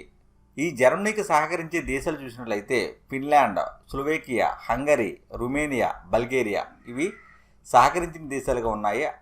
అంతేకాకుండా జర్మనీ చేత ఆక్రమించబడిన దేశాలు, ఏ దేశాలను జర్మనీ ఆక్రమించింది అని చూస్తే Norway, Netherland, Estonia, Lithuania, Poland, France, Ukraine, Denmark, Belgium, Yugoslavia, Greece, Tunisia ఈ ప్రాంతాలను జర్మనీ ఆక్రమించడం జరిగింది. ఇదే సమయంలో రెండో ప్రపంచ యుద్ధంలోకి అమెరికా ఏ విధంగా ప్రవేశించింది అని చూసినట్లయితే మొదట అమెరికా ఈ రెండో ప్రపంచ యుద్ధంలోకి తలదోర్చడానికి ఇష్టపడలేదు. అయితే జపాన్ తూర్పున అధికారాన్ని విస్తరించుకుంది. ఇది ఫ్రెంచి ఇండో చైనాను ఆక్రమించింది. పసిఫిక్లోని అమెరికా స్థావరాల మీద ఎప్పుడైతే జపాన్ బాంబు దాడి చేసిందో, బాంబు దాడి చేయడం వల్ల అమెరికా రెండవ ప్రపంచ యుద్ధంలోకి అడుగుపెట్టింది. ఈ యొక్క జపాన్ పసిఫిక్లోని అమెరికా స్థావరాల మీద బాంబు దాడి చేయడానికి హిట్లర్ జపాన్కు మద్దతు ఇచ్చాడు. తరువాత జపాన్లో హీరోషిమాపై అణుబాంబు దాడి చేయడం జరిగింది. అమెరికా జపాన్లోని హీరోషిమా దీని మీద అణుబాంబు దాడి చేయడం జరిగింది అమెరికా. దీనితో మే 1945 హిట్లర్ ఓటమి, రెండవ ప్రపంచ యుద్ధం దీనితో ముగియబడింది. జాత్యహంకార ధోరణి అనేది ఈ నాజీలలో ఎక్కువగా కనిపిస్తుంది. అంటే వారి జాతి వారు మాత్రమే గొప్పవారు, మిగిలిన వారు అందరూ కూడా పనికి మాలిన వారు అని చెప్పేసి ఒక విధమైన ధోరణి ఈ నాజీలలో ఎక్కువగా ఉంటూ ఉండేది. ఇక్కడ ఈ హిట్లర్కు జాత్యహంకార ధోరణి ఎవరి ద్వారా వచ్చింది అని మనం చూసినట్లయితే డార్విన్, హెర్బర్ట్ స్పెన్సర్ వీరి ద్వారా ఇటువంటి మేధావుల నుండి హిట్లర్కు జాత్యహంకార ధోరణి అనేది సంక్రమించింది. డార్విన్ సహజ ఎంపికను ప్రస్తావించడం జరిగింది. ఈ సహజ ఎంపిక అనేది మొక్కలలో, జంతువులలో ప్రస్తావించాడు, కానీ మానవులలో ప్రస్తావించలేదు. అయితే దానిని ఇతడు మోడల్గా తీసుకుని జాత్యహంకార ధోరణికి పూనుకున్నాడు. లెబన్స్ట్రామ్ దీన్నే నివాస స్థలము అని కూడా పేర్కొంటారు. చూసినట్లయితే ఈ లెబన్స్ట్రామ్ను హిట్లర్ నమ్మాడు. ఇక్కడ భౌగోళిక రాజకీయ అంశం, లెబన్స్ట్రామ్ అనేది భౌగోళిక రాజకీయ అంశం, అంటే నివాస స్థలం. ఈ లెబన్స్ట్రామ్ లేదా నివాస స్థలం అనేది కొత్త భూభాగాన్ని స్వాధీనం పరుచుకోవాలి అని చెప్పేసి హిట్లర్ పేర్కొన్నాడు. ఈ లెబన్స్ట్రామ్ అనేది జర్మన్ దేశ భౌతిక వనరులను, శక్తిని పెంచుతుంది. జర్మన్ దేశం యొక్క భౌతిక వనరులు అంటే కొత్త భూభాగాన్ని స్వాధీనం చేసుకుంటే వీరి యొక్క వనరులు అనేవి పెరుగుతాయి, వీరి యొక్క సామర్థ్యం కూడా పెరుగుతుంది. జర్మనీ సరిహద్దులు తూర్పుకు విస్తరించడం ద్వారా ప్రజలందరూ కూడా ఒకే భూభాగంలో కేంద్రీకరింపబడాలి అనుకున్నాడు హిట్లర్. జర్మనీ సరిహద్దులు అనేది తూర్పు వైపుకు విస్తరించడం ద్వారా ప్రజలందరూ కూడా ఒకే భూభాగంలో కేంద్రీకరింపబడాలి అని చెప్పేసి హిట్లర్ అనుకున్నాడు. దీనికి పోలాండ్ ప్రయోగశాలగా మారింది. ఇలా తూర్పు వైపు విస్తరించడానికి ప్రయోగశాలగా ఏ ప్రాంతం మారింది అంటే పోలాండ్ మారింది. హిట్లర్ యొక్క రహస్య పుస్తక రచయిత ఎవరు అంటే టెల్ఫోర్డ్ టేలర్. తర్వాత మెయిన్ కాంఫ్. హిట్లర్ గ్రంథం ఏంటి అంటే మెయిన్ కాంఫ్. ఈ మెయిన్ కాంఫ్ ప్రకారము జర్మనీ యొక్క వైశాల్యం ఎంత అంటే 500 కిలోమీటర్లు. హిట్లర్ గ్రంథమైన మెయిన్ కాంఫ్ ప్రకారము జర్మనీ యొక్క వైశాల్యము 500 కిలోమీటర్లు. డార్విన్, హెర్బర్ట్ స్పెన్సర్ ఇటువంటి మేధావుల నుండి హిట్లరు జాత్యహంకార ధోరణిని అవలంబించాడు. ఈ యొక్క డార్విన్ హెర్బర్ట్ స్పెన్సర్ యొక్క విధానాలను అనుసరించి జాత్యహంకార ధోరణిని అవలంబించాడు హిట్లర్. డార్విన్ ఇతడు ఒక ప్రకృతి శాస్త్రవేత్త. పరిణామం అనేది సహజ ఎంపిక భావనల ద్వారా మొక్కలు జంతువు ఆవిర్భావం వివరించాడు. ఇతడు జీవ పరిణామ సిద్ధాంతాన్ని పేర్కొన్నాడు. ఈ పరిణామం అనేది సహజ ఎంపిక భావనల ద్వారా మొక్కలు జంతువుల ఆవిర్భావాన్ని గూర్చి డార్విన్ వివరించాడు. సహజ ఎంపిక అంశంలో మానవ జాతులు ప్రస్తావించలేదు.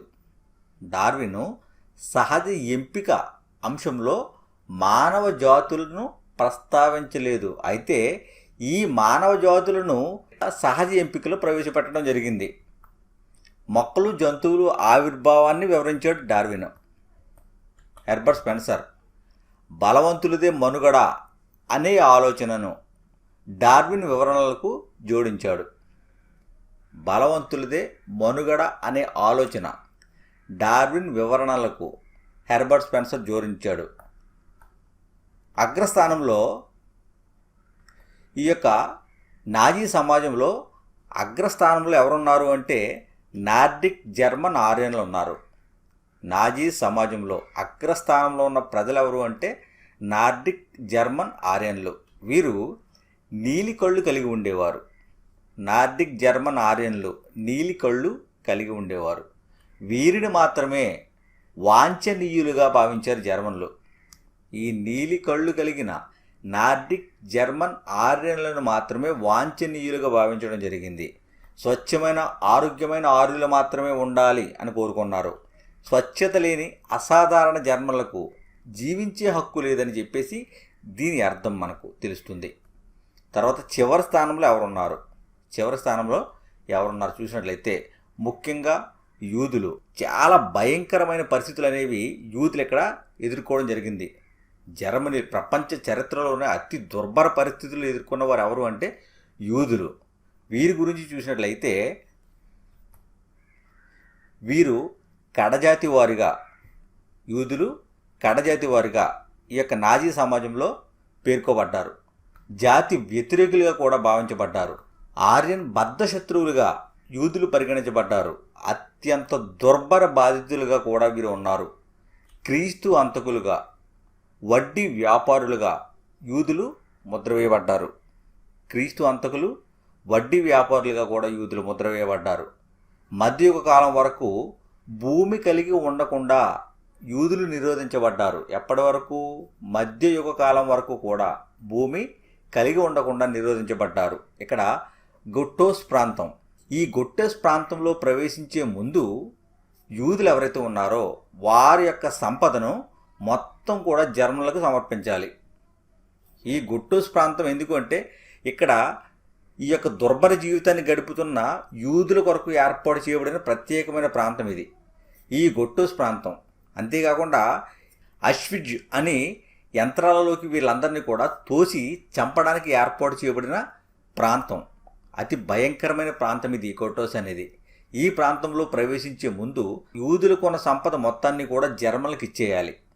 ఈ గొట్టోస్ ప్రాంతంలో ముఖ్యంగా ఆకలి చావులకు ఈ ప్రాంతం అనేది నిలయంగా మారింది. ప్రత్యేకంగా నివసించడానికి కేటాయించబడిన ప్రాంతం, యూదులు ప్రత్యేకంగా నివసించడానికి కేటాయించబడిన ప్రాంతం. ఈ గొట్టోస్ ప్రాంతంతో పాటు తూర్పున లాడ్జ్ మరియు వార్సా వంటి మురికి వాడలలో కూడా ఈ యొక్క యూదులు ఉంచబడ్డారు. వీరి పట్ల హిట్లర్ ద్వేషం అనేది ఎలా ఉంది అంటే కుహనా శాస్త్రీయ సిద్ధాంతాల మీద ఆధారపడి ఉంది. ఈ కుహనా శాస్త్రీయ సిద్ధాంతం ఏమని పేర్కొంటుంది అంటే మత మార్పిడి చేసుకోవడం వల్ల వీరు రక్షణ పొందరు. ఈ యొక్క కుహనా శాస్త్రీయ సిద్ధాంతం ప్రకారము మత మార్పిడి చేసుకుంటే పరిష్కారం లేదు. సమూలంగా కూడా యూదులందరినీ కూడా అంతమొందించడమే పరిష్కారం అని చెప్పేసి హిట్లర్ భావించడం జరిగింది. ఈ యొక్క చావులకు భయపడి మత మార్పిడి చేసుకున్నంత మాత్రాన పరిష్కారం కాదు. సమూలంగా యూదులనే వారు ఎవరు కూడా లేకుండా వారందరినీ కూడా అంతమొందించడమే పరిష్కారం అని చెప్పేసి ఈ కుహనా శాస్త్రీయ సిద్ధాంతం ద్వారా హిట్లర్ భావించడం జరిగింది. 1933-38 కాలంలో యూదులను భయభ్రాంతులకు గురి చేశారు. జర్మన్లందరూ కూడా 33-38 మధ్యకాలంలో యూదులను భయభ్రాంతులకు గురి చేశారు. 39-45 మధ్యకాలంలో పోలాండ్లోని గ్యాస్ ఛాంబర్లో చంపడమే లక్ష్యంగా పెట్టుకున్నారు. యూదులను పోలాండ్లోని గ్యాస్ ఛాంబర్, ఈ పోలాండ్లో గ్యాస్ ఛాంబర్లో చంపడమే లక్ష్యంగా పెట్టుకున్నారు. అంతేకాకుండా తరలించడానికి ప్రత్యేక సరుకు రవాణా కారును ఉపయోగించేవారు. ఇదే గూడ్స్ రైలు. ఈ యొక్క యూదులను తరలించడానికి ప్రత్యేకమైన సరకు రవాణా కారు ఇది. ఇక్కడ యూదుల మరణాలను ముఖ్యంగా 3 దశలలో విభజించడం జరిగింది. ఈ 3 దశల్లో మొదటి దశ 1933 నుంచి 1939 మధ్య కాలానికి చెందింది. ఇది మినహాయింపు అని పేర్కొబడుతుంది. ఈ దశ మినహాయింపుగా పేర్కొబడుతుంది. పౌరులుగా మా మధ్య నివసించే హక్కు మీకు లేదు. పౌరులుగా మా మధ్య నివసించే హక్కు మీకు లేదు.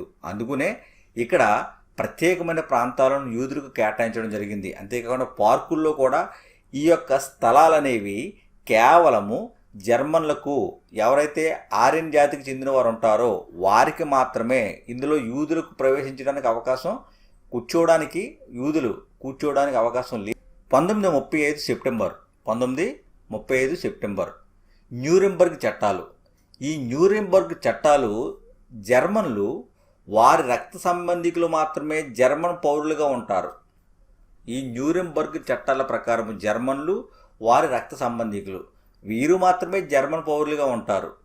జర్మన్ సామ్రాజ్యం చేత వీరు మాత్రమే రక్షించబడతారు అని న్యూరెంబర్గ్ చట్టాలు తెలియజేస్తున్నాయి. ఇక్కడ యూదులు జర్మన్ల మధ్య వివాహాలు అనేవి నిషేధించబడ్డాయి. వివాహేతర సంబంధాలు నేరంగా మారాయి. ఎవరి మధ్య? జర్మన్లకు యూదులకు మధ్య వివాహాలు నిషేధించబడ్డాయి. వివాహేతర సంబంధాలు అనేవి నేరంగా మారాయి. జాతీయ జెండాను ఎగరవేయడానికి యూదులు నిషేధించబడ్డారు. కేవలము ఈ యొక్క జర్మన్ జాతీయులు మాత్రమే ఈ జెండాను ఎగరవేయడానికి అర్హత కలిగి ఉన్నారు. యూదులు జెండా ఎగరవేయడానికి అవకాశం లేదు.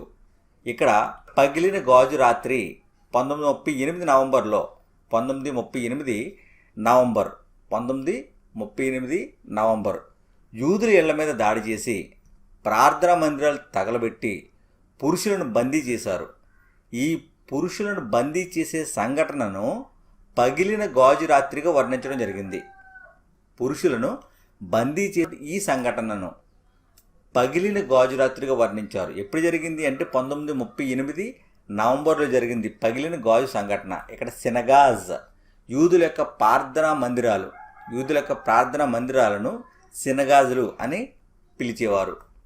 ఇక్కడ నార్సీ బ్యాడ్ నార్డర్ని ఈ గుర్తు ఉత్తర సముద్ర రిసార్ట్స్లో యూదులు లేరు అని తెలియజేస్తుంది. అంటే ఈ ఉత్తర సముద్ర రిసార్ట్స్లో కేవలం జర్మన్ ప్రజలు మాత్రమే అవకాశం లభించింది, యూదులకు అవకాశం లభించలేదు. కాబట్టి గుర్తుగా ఈ యొక్క నార్సీ బ్యాడ్ నార్డర్ని గుర్తును ఇక్కడ ఉంచడం జరిగింది. తర్వాత రెండవ దశ చూసినట్లయితే 1940-1944 ఇది వెలివేత దశగా పేర్కొబడింది. రెండవ దశ. మొదటి దశ ఏంటి అంటే మినహాయింపు దశ.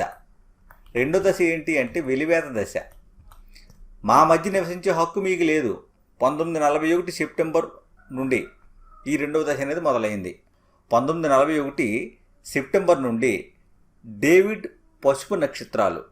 1941 సెప్టెంబర్ నుండి డేవిడ్ పసుపు నక్షత్రాలు. ఈ నక్షత్రాలను యూదులు తన రొమ్ముల మీద ధరించాలి. డేవిడ్ పసుపు నక్షత్రాలను యూదులు గుర్తుగా తమ రొమ్ముల మీద ధరించాలి. అంతేకాకుండా ఈ గుర్తును, డేవిడ్ పసుపు నక్షత్రాల గుర్తును యూదులు వారి చట్టబద్ధమైన అన్ని పత్రాల మీద కూడా ముద్రించబడి ఉండేవి. పాస్పోర్ట్లు కానీ ముఖ్యమైన పత్రాల మీద డేవిడ్ పసుపు నక్షత్రం అనేది ముద్రించబడి ఉండేది. మూడవ దశ. ఇది 1941 నుండి ప్రారంభమైంది. ఇక్కడ మీరు ఒకటి గమనించండి. రెండవ దశ 1940-44 అన్నాం, ఇది వెలివేత దశకు పేర్కొన్నాం. 41 నుండి మూడవ దశ అంటే ఇది భయంకరమైన వినాశన దశగా పేర్కోబడింది. 1941 నుండి వినాశన దశ అని పేర్కోబడింది. మీకు జీవించే హక్కు లేదు అని తెలియజేస్తుంది. ఇక్కడ నిర్బంధ శిబిరాలు చూసినట్లయితే కింద పేర్కొన్నాం Belzec, Poland, Auschwitz, Sobibor, Treblinka, Chelmno, Majdanek. Poland, Belzec, Auschwitz, Sobibor, Treblinka, Chelmno, మజ్డూనెక్.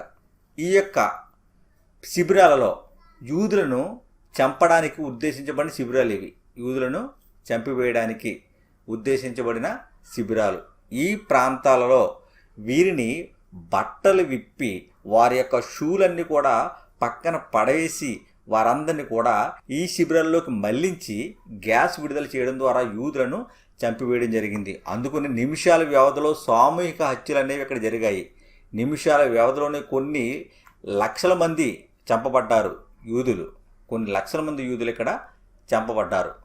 వీరితో పాటు ఇంకెవరున్నారు అంటే జిప్సీలు, నల్లజాతీయులు, రష్యన్లు, పోల్స్, వీరందరూ కూడా కడజాతి వారిగా పరిగణించబడ్డారు. ఇక్కడ జిప్సీలు చూసినట్లయితే వర్గీకరించబడిన జాతి.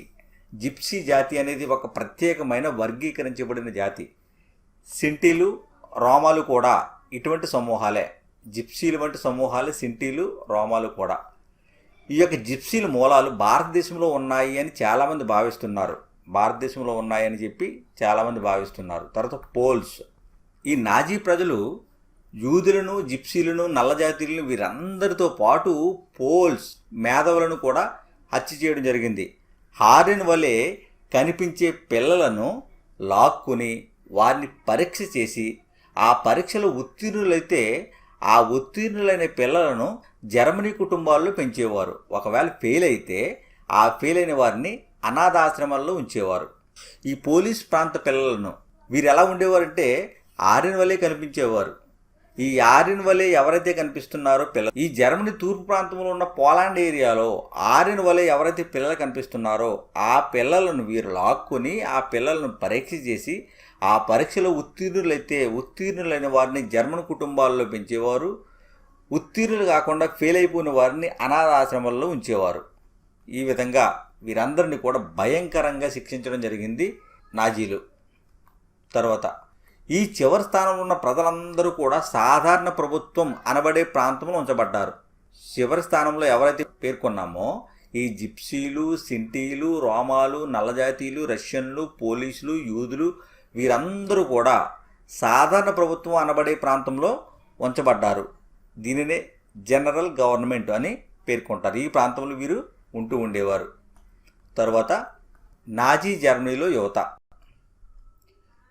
ఈ జర్మనీ ప్రాంతంలో నాజీలు యువతకు ఏ విధమైన శిక్షణ ఇచ్చారు, అంతేకాకుండా వారు శత్రువులుగా భావించబడుతున్న యూదులను, జిప్సీలను ఇటువంటి వారిని ఏ విధంగా హింసించారు, ఏ విధంగా నిందలకు గురి చేశారు అనే అంశాన్ని ఈ వీడియోలో నేర్చుకుందాం. ఇక్కడ నాజీ జర్మనీ గురించి చూసినట్లయితే ఈ సామ్రాజ్యంలో అప్పటి వరకు కూడా స్కూళ్ళలో టీచర్స్ ఉండేవారు, పిల్లలు కూడా ఉండేవారు. యూదులకు సంబంధించిన టీచర్స్ ఎవరైతే ఉన్నారో ఆ టీచర్స్ని తొలగించడం జరిగింది. అంతేకాకుండా నాజీ పిల్లలను, యూదు పిల్లలను వీరిని వేరు చేశారు. వేరు చేసి కలిసి కూర్చోవడానికి వీలు లేదు, కలిసి ఆడుకోవడానికి వీలు లేదు. యూదు, జిప్సీ వికలాంగులు ఈ వర్గాల పిల్లలను బయటికి నెట్టేశారు.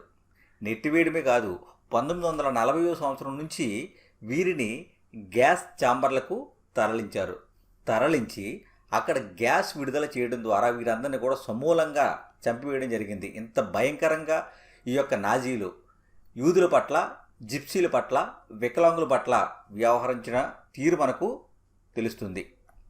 ఇక్కడ జాతి శాస్త్రం. ఈ జాతి శాస్త్రాన్ని నాజీలు ప్రత్యేకంగా ఏర్పాటు చేసుకున్నారు. ఇది ఏమని తెలియజేస్తుందని చూసినట్లయితే నాజీ ఆలోచనలు సమర్థించేందుకు ఈ యొక్క శాస్త్రం అనేది ప్రవేశపెట్టబడింది. నాజీల యొక్క ఆలోచనలు సమర్థించడానికి ప్రవేశపెట్టబడింది. పిల్లలకు ఈ శాస్త్రం ఏమి నేర్పింది అని చూస్తే హిట్లర్ను ఆరాధించాలి, యూదులను ద్వేషించాలి. వీరి యొక్క ఏమిటంటే యూదులను సమూలంగా నాశనం చేయాలి, వారు భూమి మీద ఉండకుండా చంపివేయాలి. ఇది హిట్లర్ యొక్క ధ్యేయంగా ఉంది. కాబట్టి హిట్లర్ను ఆరాధించాలి, యూదులను ద్వేషించాలి. ఇది జాతి శాస్త్రం పేర్కొంది. అంతేకాకుండా క్రీడలు చూసినట్లయితే హింస, దూకుడు పెంపొందించడమే లక్ష్యంగా ఈ క్రీడలు అనేవి ఉండేవి. ముఖ్యంగా ఏ క్రీడను హిట్లర్ ప్రస్తావించాడు అని చూసినట్లయితే బాక్సింగ్. బాక్సింగ్ అనేది పిల్లలను కండబలం గలవారిగా చేస్తుంది అని హిట్లర్ నమ్మాడు. హిట్లర్ పిల్లలను బాక్సింగ్ అనేది కండబలం గలవారిగా చేస్తుందని హిట్లర్ నమ్మాడు. ఇక్కడ ది పాయిజన్ ఆఫ్ మష్రూమ్ ఇది జర్మనీలో విడుదల చేయబడిన ఒక పిల్లల పుస్తకం. ది పాయిజన్ ఆఫ్ మష్రూమ్ అనేది దీని ప్రచురణకర్త డేర్ గిఫ్ట్ఫిల్జ్. ఇది జర్మన్ యూదులను పొట్టగొడుగులలో దాగి ఉన్న విషపూరితమైన పొట్టగొడుగు అని పేర్కొంది. ది పాయిజన్ ఆఫ్ మష్రూమ్ అనేది జర్మనీలో ఉన్న యూదులను ఏ విధంగా పేర్కొందంటే విషపూరితమైన పొట్టగొడుగు, అంటే పొట్టగొడుగులలో దాగి ఉన్న పొట్టగొడుగు, విషపూరిత పొట్టగొడుగు. పొట్టగొడుగులు ఎవరు అంటే నాజీ యొక్క పిల్లలు. అందులో విషపూరితమైన పొట్టగొడుగులు ఎవరు అంటే యూదుల యొక్క పిల్లలు. కాబట్టి పొట్టగొడుగులలో దాగి ఉన్న విషపూరిత పొట్టగొడుగు అని చెప్పేసి ది పాయిజన్ ఆఫ్ మష్రూమ్ పేర్కోవడం జరిగింది. అంతేకాకుండా యూదులు వారి యొక్క ముక్కు ఎలా ఉంటుంది అంటే పాయింట్ వద్ద చివర వంగి 6వ నెంబర్ వలె కనిపిస్తుంది అని వీరిని హేళన చేయడం జరిగింది ఈ యొక్క నాజీలు. అంతేకాకుండా డేర్ స్టర్మేర్ పత్రిక 1938 సంవత్సరంలో న్యూరెంబర్గ్ నుండి ఈ డేర్ స్టర్మేర్ అనే పత్రిక ప్రచురించబడింది. ఈ పత్రిక కూడా పైన ఏ విధంగా అయితే యూదులను పొట్టగొడుగులలో విషపూరితమైన పొట్టగొడుగు, అంతేకాకుండా వీరు పురుగులు అని పేర్కోవడం జరిగిందో అట్టి రీతిగానే డేర్ స్టర్మేర్ అనే పత్రిక కూడా పేర్కోవడం జరిగింది. తర్వాత ఎల్విరా బాయర్ శీర్షిక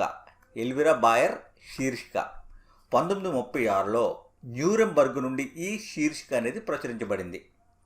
1936లో న్యూరెంబర్గ్ నుండి ఈ ఎల్విరా బాయర్ అనే శీర్షిక ప్రచురించబడింది. డేర్ స్టర్మేర్ పత్రిక ద్వారా ఈ యొక్క శీర్షికను ప్రచురించారు. ఐన్ బెల్డర్ బుచ్ ఫర్ గ్రాండ్ అండ్ కియోమ్ దీనిని జర్మనీలోని ట్రౌకినేమ్ జుడోఫ్ గ్రోనర్ హీడ్ అని పేర్కొనేవారు. ఈ యొక్క ఐర్ బెల్డర్ బుచ్ ఫర్ గ్రాండ్ అండ్ కియోమ్ దీనిలో యూదులను నక్కలుగా పోల్చడం జరిగింది.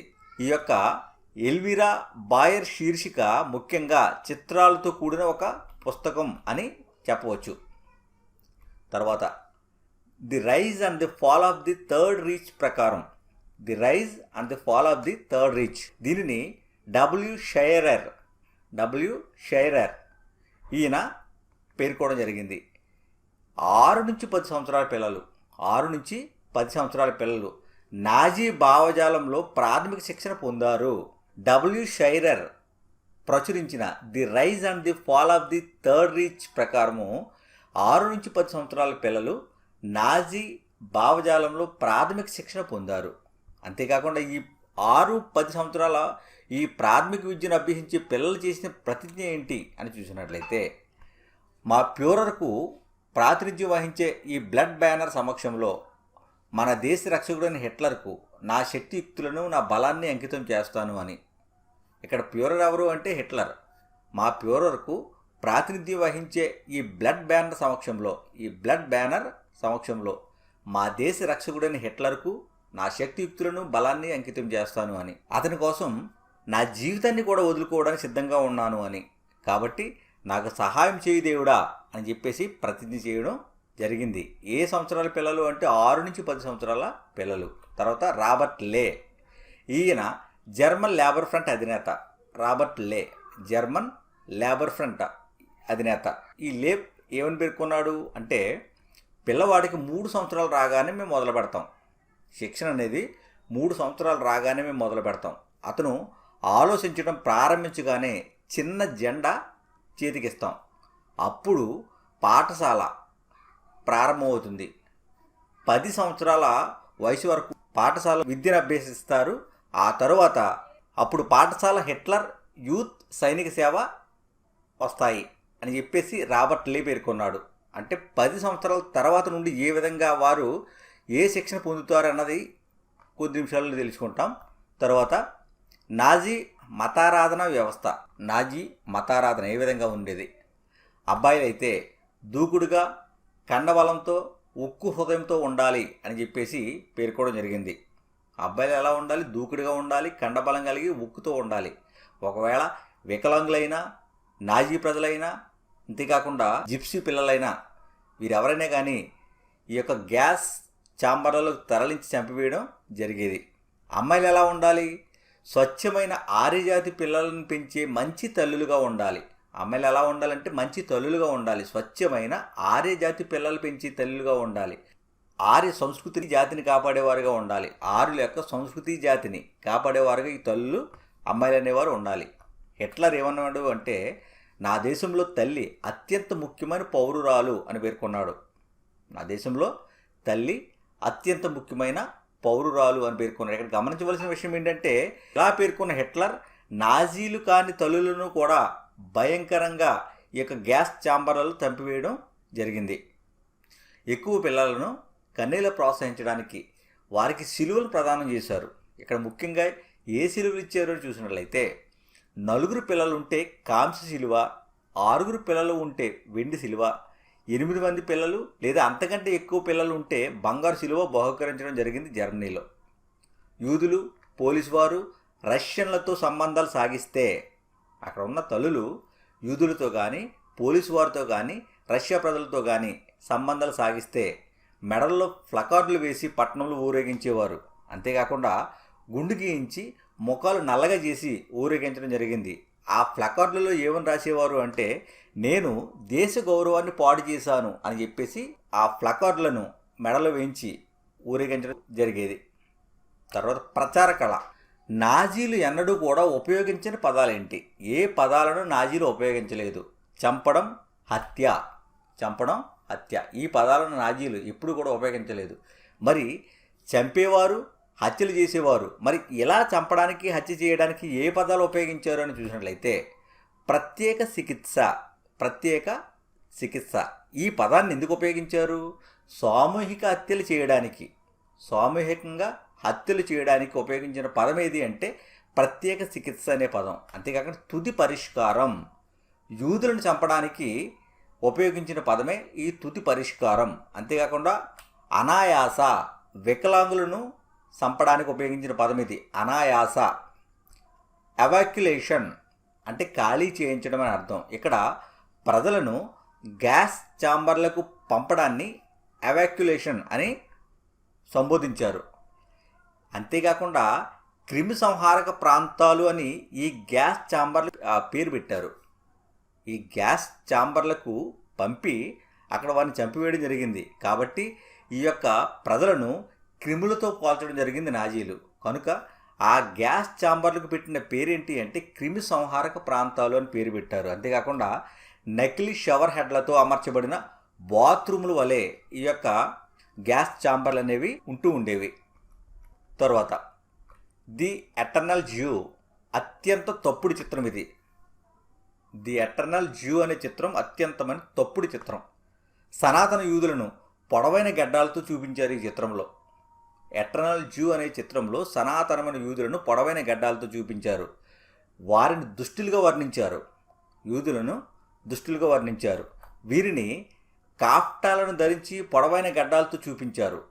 పురుగులు, ఎలుకలు, తెగుళ్ళుగా ఈ యూదులను చూపించడం జరిగింది. అంతేకాకుండా యూదుల కదలికలను ఎలుకలతో పోల్చారు ఈ చిత్రంలో. డబ్బే యూదుల ప్రధాన దేవత అని ఈ యొక్క చిత్రము పేర్కొంటుంది. తర్వాత జాతీయ సోషలిజం స్ఫూర్తిని జర్మన్ యువతకు అవగాహన కల్పించే బాధ్యత యువజన సంఘాలకు అప్పగించారు. అంటే ఈ సోషలిజం స్ఫూర్తి యువతకు అందించే బాధ్యత ఎవరికి అప్పచెప్పారు అంటే యువజన సంఘాలకు అప్పగించారు. ఇక్కడ 10 సంవత్సరాలు గలవారు జంగ్ వోక్లోకి ప్రవేశించాలి. ఇందాక నేర్చుకున్నాం. 10వ సంవత్సరం వరకు కూడా స్కూళ్లలో 3వ సంవత్సరం రాగానే వారికి నాజీ జెండాని చేతికిస్తాం. 3 సంవత్సరం నుంచి 10వ సంవత్సరం వరకు కూడా ఈ యొక్క విద్యార్థులకు విద్యను బోధిస్తాం. ఆ 10 సంవత్సరాలు రాగానే జంగ్ వోక్, ఇది నాజీల యొక్క శిక్షణ సంస్థ. ఈ యొక్క జంగ్ వోక్స్లో ప్రవేశపెడతాం. ఇక్కడ 10 నుంచి 14 సంవత్సరాల వరకు ఈ యొక్క సంస్థలో వీరు సభ్యులుగా ఉంటారు. తర్వాత 14 సంవత్సరం గల యువత హిట్లర్ యూత్లో చేరవలసి ఉంటుంది. 14 సంవత్సరం వరకు జంగువకులో ఉంటారు. 14 సంవత్సరం నుంచి యువత హిట్లర్ యూత్లో చేరవలసి ఉంటుంది. 18 సంవత్సరం వయసులో లేబర్ సర్వీసులో చేరాలి. తర్వాత సాయుధ దళాలలోకి చేరాల్సి ఉంటుంది. తర్వాత ఏదో ఒక నాజీ సంస్థలకు ప్రవేశించాలి. ఇలా ఏమి నేర్చుకున్నారు వీడు అంటే యుద్ధాన్ని ఆరాధించడం, దూకుడు హింసను కీర్తించడం, ప్రజాస్వామ్యాన్ని ఖండించడం, యూదులు జిప్సీలు ఇటువంటి వారిని ద్వేషించడం, యూదులు జిప్సీలను ఇటువంటి వారిని ద్వేషించడం, ఇవన్నీ కూడా ఈ యొక్క నాజీ యువత నేర్చుకున్నారు. Youth league of the Nazis, youth league of the Nazis 1922లో స్థాపించబడిన సంస్థ ఇది. Youth league of the Nazis 4 సంవత్సరాల తర్వాత అంటే 1926లో దీనికి హిట్లర్ యూత్ అని పేరు పెట్టడం జరిగింది. యూత్ లీగ్ ఆఫ్ ది నాజీస్కి హిట్లర్ యూత్ అని పేరు పెట్టడం జరిగింది. తర్వాత ముఖ్యమైన తేదీలు ఇక్కడ 1 ఆగస్టు 1914, 1 ఆగస్టు 1914 చూసినట్లయితే మొట్టమొదటి ప్రపంచ యుద్ధం ఇక్కడ ఆరంభమైంది. మొదటి ప్రపంచ యుద్ధం ఎప్పుడు ఆరంభమైంది అంటే ఆగస్టు 1వ తేదీ 1914 సంవత్సరంలో మొదటి ప్రపంచ యుద్ధం ఆరంభమైంది. అదేవిధంగా 9 నవంబర్ 1918 జర్మనీ లొంగిపోయింది. 9వ తారీఖు నవంబర్ 1918 జర్మనీ లొంగిపోయింది. ఈ జర్మనీ లొంగిపోవడంతో మొదటి ప్రపంచ యుద్ధం అనేది ముగిసింది. వేమర్ రిపబ్లిక్ అనేది ప్రకటింపబడింది 1918 నవంబర్ 9న. అదేవిధంగా 28 జూన్ 1919 వెర్సిల్స్ ఒప్పందం జరిగింది. మొదటి ప్రపంచ యుద్ధం తర్వాత 28 జూన్ 1919 వెర్సిల్స్ ఒప్పందం జరిగింది. అదేవిధంగా 30 జనవరి 1933 హిట్లర్ జర్మనీ ఛాన్సలర్ అయ్యాడు. జనవరి 30, 1933న. అదేవిధంగా సెప్టెంబర్ 1, 1939 జర్మనీ పోలాండ్ మీద దాడి చేసింది. అదే రోజు రెండవ ప్రపంచ యుద్ధం ఆరంభమైంది. సెప్టెంబర్ 1వ తేదీ 1939. 22 జూన్ 1941 జర్మనీ యుఎస్ఎస్ఆర్ మీద దాడి చేసింది. 22 జూన్ 1941. 23 జూన్ 1941 యూదుల సామూహిక హత్యలు అనేవి ప్రారంభించబడ్డాయి. యూదులను సమూహాలుగా హత్య చేయడం అనేది ప్రారంభం ఎప్పుడు? జూన్ 23, 1941. తర్వాత 8 డిసెంబర్ 1941. 8 డిసెంబర్ 1941 అమెరికా రెండవ ప్రపంచ యుద్ధంలోకి చేరింది డిసెంబర్ 8న. అదేవిధంగా 27 జనవరి 1945 సోవియట్ దళాలు అస్విడ్జ్ను విడిపించాయి. 27 జనవరి 1945న సోవియట్ దళాలు అస్విడ్జ్ను విడిపించాయి. 8 మే 1945 యూరప్లో మిత్ర రాజ్యాలు విజయం సాధించాయి. మే 8, 1945. తర్వాత సాధారణ ప్రజలు మానవతకు వ్యతిరేకంగా జరిగిన నేరాలు ఈ అంశానికి సంబంధించి చూసినట్లయితే ఇక్కడ జర్మనీలో ఉన్న ప్రతి జర్మన్ వ్యక్తి కూడా నాజీ కాదు. ఇక్కడ పాస్టర్ నీమొల్లర్ ఈయన ప్రతిఘటన పోరాట యోధుడు. ఈయన నాజీ నేరాలను ప్రతిఘటించలేని భయంకర నిశ్శబ్దాన్ని గమనించాడు. అంటే వీరి యొక్క అకృత్యాలు కూడా పేటేగిపోతున్నాయి కాబట్టి ప్రజలందరూ కూడా నిశ్శబ్దంగానే ఉన్నారు. ఇటువంటి నిశ్శబ్దాన్ని ఇతడు గమనించాడు. గమనించి ఏమని పేర్కొన్నాడు అంటే, మొదట వారు కమ్యూనిస్టుల కోసం వచ్చారు, నేను కమ్యూనిస్టుని కాదు కాబట్టి నేనేమీ అనలేదు. తర్వాత వారు సోషల్ డెమోక్రటిక్స్ కోసం వచ్చారు, నేను డెమోక్రట్స్ కాదు కాబట్టి నేనేమీ చేయలేదు. అప్పుడు వారు ట్రేడ్ యూనియన్స్ కోసం వచ్చారు, కానీ నేను ట్రేడ్ యూనియన్ వాడిని కాదు. తర్వాత వారు యూదుల కోసం వచ్చారు, నేను యూదుడను కాదు కాబట్టి పట్టించుకోలేదు. అప్పుడు వారు నా కోసం వచ్చారు, నా కోసం వచ్చే సమయానికి నాకు అండగా నిలబడడానికి ఎవరూ లేరు. దీని అర్థం ఏంటి అంటే, జర్మనీలోని ఈ యొక్క జర్మన్లు పీట్రేగిపోతున్న సమయంలో సైలెంట్గా ఉన్నారు కాబట్టి మొట్టమొదటి కమ్యూనిస్టుల కోసం వచ్చారు కదా మాకెందుకులే అని చెప్పి జర్మన్లు కాముగా ఉన్నారు. అదేవిధంగా సోషల్ డెమోక్రటిక్స్ కోసం వచ్చారు, అప్పుడు కూడా వీరు కాముగా ఉన్నారు. మేము సోషల్ డెమోక్రటిక్స్ కాదు కాబట్టి, అదేవిధంగా ట్రేడ్ యూనియన్స్ కొరకు వచ్చారు. అప్పుడు మేము కూడా ట్రేడ్ యూనియన్స్ కాదు కాబట్టి అప్పుడు వారు ఏమీ చేయలేదు. యూదుల కోసం వచ్చారు, ఆ యూదులే కదా మేము జర్మన్లము అని చెప్పేసి వారు పట్టించుకోలేదు. చివరికి ఈ జర్మన్ మీదకి వచ్చే సమయానికి అప్పుడు వారికి అండగా ఉండడానికి ఎవరూ లేరు అని ఇక్కడ మొల్లర్ అనే పాస్టర్ గారు చెప్పడం జరిగింది. తర్వాత నాజీల వార్నింగ్ ఫ్రమ్ హిస్టరీ, ఇది ఇటీవల డాక్యుమెంటరీ. నాజీల వార్నింగ్ ఫ్రమ్ హిస్టరీ అనేది ఇటీవలి డాక్యుమెంటరీ. దీన్ని ఎవరు నిర్మించారు ఈ డాక్యుమెంటరీని అంటే లారెన్స్ రీస్. ఈ డాక్యుమెంటరీని నిర్మించింది ఎవరు అంటే లారెన్స్ రీస్. ఈయన కొంతమందిని ఇంటర్వ్యూ చేశాడు. అందులో ఎమా క్రాంజ్, ఈ ఎమా క్రాంజ్ అనే ఆవిడ 1930 సంవత్సరంలో జర్మనీ యుక్త వయస్కురాలు ఎమా క్రాంజ్. ఆమె స్వయంగా ఆమె మాటల్లో ఏమని పేర్కొంది, నేను నా కోసం మాత్రమే చెప్పగలను. ఈ ఎమా క్రాంజ్ అనే ఆవిడ ఏమంది అంటే నేను నా కోసం మాత్రమే చెప్పగలను. ఇక్కడ నిరుద్యోగులకు అనగద్రొక్కబడిన వారికి ఒక ఆశ అనే మెరుపు కనిపించింది. ఇది నా వరకు మంచి సమయం అని చెప్పగలను, ఇది నాకు నచ్చింది అని చెప్పేసి ఎమా క్రాంజ్ పేర్కోవడం జరిగింది. ఎందుకంటే ఈమె జర్మనీలోని నాజీ ఫ్యామిలీ యొక్క కుటుంబ సభ్యురాలు అయి ఉండొచ్చు. కాబట్టి ఈమెకి సకల సదుపాయాలన్నీ కూడా నెరవేరాయి కాబట్టి మిగిలిన వారి గురించి పట్టించుకోకుండా నేను నా కోసం మాత్రమే చెప్పగలనని చెప్పేసి ఈమె చెప్పడం జరిగింది. తర్వాత చార్లెస్ బెరాట్టా ప్రజల ఆశయాలను తన డైరీలో నమోదు చేసింది. చార్లెస్ బెరాట్ అనే ఆవిడ ఈ యొక్క ఆశయాలు ఏవైతే ఉన్నాయో వాటిని థర్డ్ రీచ్ ఆఫ్ డ్రీమ్స్లో ప్రచురించింది.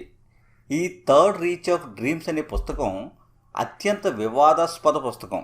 ఈ అత్యంత వివాదాస్పద పుస్తకమైన థర్డ్ రీచ్ ఆఫ్ డ్రీమ్స్లో చార్లెస్ బెరాట్ ప్రజల ఆశయాలను తన డైరీలో నమోదు చేసింది. యూదులు నాజీ మోస పద్ధతులు ఎలా విశ్వసించారో వివరించింది ఈ గ్రంథంలో. యూదులు నాజీ యొక్క మోస పద్ధతులు ఏ విధంగా విశ్వసించారు అన్నది వివరించింది. నాజీ ప్రెస్లో ప్రచారం చేయబడిన మోస చిత్రాలు యూదులను వేధిస్తూ ఉండేవి. ఈ నాజీ ప్రెస్లో ప్రచారం చేయబడిన మోస చిత్రాలు ఏవైతే ఉన్నాయో అవి యూదులను వేధిస్తూ ఉండేవి. యూదులు గ్యాస్ ఛాంబర్కి చేరుకోకముందే చాలామంది మరణిస్తూ ఉండేవారు. తర్వాత హాలోకాస్ట్, యూరోపియన్ యూదుల మారణ హోమమే హాలోకాస్ట్ అనేది. యూరోపియన్ యూదుల యొక్క మారణ హోమం. తాము అనుభవించిన బాధలు ప్రపంచం గుర్తించాలి అని యూదులు భావించారు. ప్రపంచానికి ఎప్పుడు తెలిసింది? ఎంత భయంకరమైన పరిస్థితులు సంభవించినా కానీ జర్మనీలో ఈ విషయాలు బయటికి ఏమాత్రం పొక్కలేదు. అయితే జర్మనీ ఎప్పుడైతే రెండవ ప్రపంచ యుద్ధంలో ఓడిపోయిన తరువాత ఈ యొక్క భయంకరమైన దృశ్యాలన్నీ కూడా ప్రపంచానికి తెలిసాయి. ఇక్కడ గుట్టో క్యాంప్ నివాసులు, ఈ గుట్టోలో ఎవరైతే ఛాంబర్లకు తరలించబడుతున్న యూదులు ఉన్నారో ఆ నివాసాలలో చాలామంది డేర్ చేసి తమ పత్రాలను పదిలం చేసుకోవడం ద్వారా ఈ యొక్క నాజీ దురాగతాలను సాక్ష్యాలను చూపడానికి ప్రయత్నం చేశారు. ఈ పత్రాలు పాల క్యాన్లలో నింపి కంటైనర్లతో పాటు ఉంచారు. ఎన్ని ఇబ్బందులైతే పడ్డారో, ఎంత క్షోభకు గురయ్యారో ఇవన్నీ కూడా పత్రాల మీద రాసి వాటిని సీక్రెట్గా పాల క్యాన్లలో పెట్టి ఆ పాల క్యాన్లను కంటైనర్లో ఉంచారు. 1943లో వీటిని సెల్లార్లలో పాతిపెట్టారు. అలా పాతిపెట్టిన కంటైనర్లలో ఒకటి 1950లో కనుక్కోబడింది. ఈ కంటైనర్ల నిండా కూడా ఏమున్నాయి అంటే ఇటువంటి భయంకర మరణాలు అనుభవించారు అన్నదంతా కూడా పేర్కోవడం జరిగింది. నేటికి కూడా ఈ జ్ఞాపకాలు మ్యూజియాలలో సజీవుగా ఉంచారు. అయితే ఇక్కడ ఓడిపోతాము అని అనిపించినప్పుడు కార్యాలయానికి నేరారోపణ సాక్ష్యాలు నాశనం చేయాలి అని చెప్పేసి నాజీ నాయకత్వం ఏం చేసింది? కార్యకర్తలకు పెట్రోల్ పంపింది. ఈ పెట్రోల్ ద్వారా ఈ సాక్ష్యాలన్నీ కూడా తగలబెట్టేయండి అని చెప్పేసి నాజీ నాయకత్వం కార్యకర్తలకు పెట్రోల్ పంపడం జరిగింది. ఇక్కడ మహాత్మా గాంధీ ఆ కాలంలో హిట్లర్కి లేఖ రాశాడు. 1939 జూన్ 23 ఒకటి, 1940 డిసెంబర్ 24న ఒకటి లేఖ రాయడం జరిగింది. 1939 జూన్ 23న వార్ధసీపి ఇండియా నుండి మహాత్మా గాంధీ చర్యల సమాహారం వాల్యూమ్ 79 ఈ యొక్క లెటర్ గురించి పేర్కోవడం జరిగింది. ఆ వాల్యూమ్ 79 నుంచి ఈ యొక్క లేఖను తీసుకుని ఇక్కడ మనకు ప్రచురించారు. ఈ 1939 జూలై 23 రాసిన ఆ యొక్క లేఖ యొక్క సారాంశం ఏంటి అంటే, మానవత్వాన్ని క్రూరంగా దిగజార్చగలిగే శక్తి ఉన్న ప్రపంచ వ్యక్తులలో, క్రూరంగా దిగజార్చగలిగే మానవత్వాన్ని క్రూరంగా దిగజార్చగలిగే శక్తి ఉన్న ప్రపంచ వ్యక్తులలో మీరు ఒకరు. ఎవరు? హిట్లర్. మీరు ఒకరు.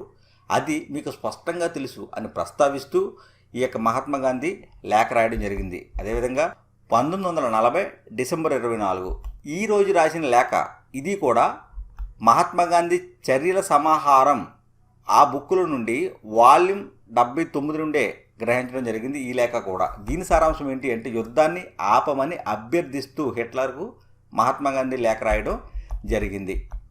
తరువాత నూతన పదాలు చూసినట్లయితే, మిత్రపక్షాలు మొదట ఏవి ఏర్పడ్డాయి అంటే ఫ్రాన్సు, యూకే. మిత్రపక్షాలలో మొదట ఫ్రాన్సు, యూకే మిత్రపక్షాలుగా ఏర్పడ్డాయి. తర్వాత ఏం చేరాయి? యుఎస్ఎస్ఆర్, యుఎస్ఏ చేరాయి. తర్వాత అక్షరాజ్యాలు జర్మనీ, జపాన్, ఇటలీ ఇవి అక్షరాజ్యాలుగా ఏర్పడ్డాయి. తర్వాత మారణ హోమం అంటే చాలా వర్గాల ప్రజలను అధిక సంఖ్యలో సంహరించడాన్ని మారణ హోమం అంటారు. తర్వాత క్షీణించు, తరిగిపోవడం, ఖాళీ అయిపోవడం, దీనినే క్షీణించు అని చెప్తారు. నష్టపరిహారం, చేసిన తప్పును సవరించుకోవడమే నష్టపరిహారం. తర్వాత వాల్ స్ట్రీట్ ఎక్స్చేంజ్, అమెరికాలోని అతిపెద్ద వాణిజ్య సంస్థ ఇది, వాల్ స్ట్రీట్ ఎక్స్చేంజ్ అనేది. తర్వాత కార్మిక వర్గీకరణ, కార్మికులను వారి స్థానాలను బట్టి వర్గీకరించడాన్ని కార్మిక వర్గీకరణ అంటారు. తర్వాత ప్రచారం, ప్రజల అభిప్రాయాలను ప్రభావితం చేయడం లక్ష్యంగా సాగే ప్రత్యేక సమాచారం, పోస్టర్లు, చిత్రాలు, ఉపన్యాసాలు ఉపయోగించడం ద్వారా జరిగే వాటిని ప్రచారంగా చెప్పవచ్చు. తర్వాత ఏకాగ్రత శిబిరాలు, ఎటువంటి చట్టపర విచారణ లేకుండా వేరుపరిచి నిర్బంధించే శిబిరాలను ఏకాగ్రత శిబిరాలు అంటారు. వీటి చుట్టూ విద్యుత్ ముళ్ళతీగల కంచి ఉంటుంది. తర్వాత నార్డిక్ జర్మన్ ఆరియన్స్, ఆరులుగా వర్గీకరించబడిన ఒక తెగది నార్డిక్ జర్మన్ ఆరియన్స్ అనేది. ఉత్తర యూరోపియన్ దేశాల్లో వీరు నివసించారు. జర్మన్ లేదా జర్మన్ మూలాలు గలవారే ఈ నార్డిక్ జర్మన్ ఆరియన్స్. కటిక దరిద్రులు, చాలామంది పేదవారు అని అర్థం. తర్వాత పీడించడం, ఒక సమూహం లేదా మతానికి చెందిన వారిని క్రమ పద్ధతిలో వ్యవస్థీకృతంగా శిక్షించడాన్ని పీడించడం అంటారు. వడ్డీ వ్యాపారులు, ఎక్కువ వడ్డీకి వ్యాపారం చేసేవారు. సినగాజ్, యూదుల యొక్క ప్రార్థనా మందిరాలను సినగాజులు అంటారు. తర్వాత జంగ్వోక్, 14 సంవత్సరాల లోపు నాజీ పిల్లల సమూహమే జంగ్వోక్ అనేది. ఫ్రెండ్స్, ఇంతటితో 9th క్లాస్ సంబంధించి 3rd లెసను సక్సెస్ఫుల్గా కంప్లీట్ చేసుకోవడం జరిగింది. నెక్స్ట్ వీడియోలో మరొక టాపిక్తో మీ ముందు ఉంటాను. వీడియో నచ్చితే లైక్ చేయండి, షేర్ చేసి సబ్స్క్రైబ్ చేసుకోండి. Thank you.